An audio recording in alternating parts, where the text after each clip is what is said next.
The News Channel 5 investigators have been gathering details on the plane and pilot as well. And 5 on your side, investigator Sarah Buttison is here with me now. Sarah, what have you learned about this whole situation today? Lee, as we just heard, it appears that the pilot of the plane has had his private pilot's license for a little more than a year now. The Federal Aviation Administration's website shows 20-year-old William Felton was issued a private pilot's license in August of 2013.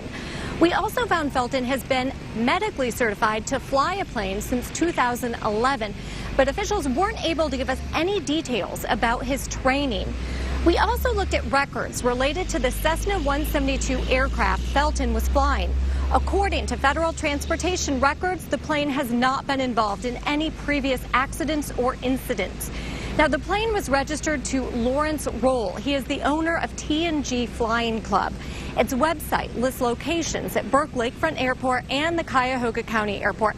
And you can also see on their website that the plane that crashed could be rented for $120 an hour.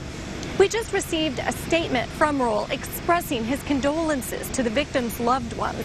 He said he is working with authorities to determine the cause of the crash, and he plans to hold a candlelight vigil at T&G Flying Club in memory of those victims. I also spoke today, Lee, with one of the former flying instructors at the club. He told me he has actually flown the plane that crashed, but he says he does not recall there being any issues with it. He also said that the Cessna 172, that model of plane, it is actually the plane of choice for students. It is the most popular plane used to train students to fly a plane. He says it is easy to land, and he also described it as forgiving.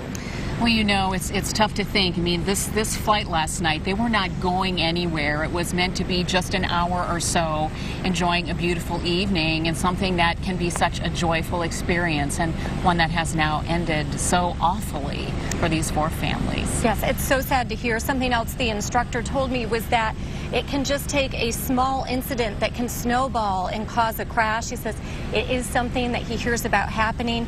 He didn't want to speculate on what happened in this case, but he says it does happen, and it can be just a small incident that sparks a major tragedy like this. All right, Sarah, thank you so much. And stay with News Channel 5 for the latest on this plane crash. You can learn more about the victims and also what CASE is doing to help students cope with their loss. You'll find all of this on NewsNet 5. We'll have any new details for you about the crash on air and online. Live in Willoughby Hills, I'm Lee Jordan. Chris, back to you.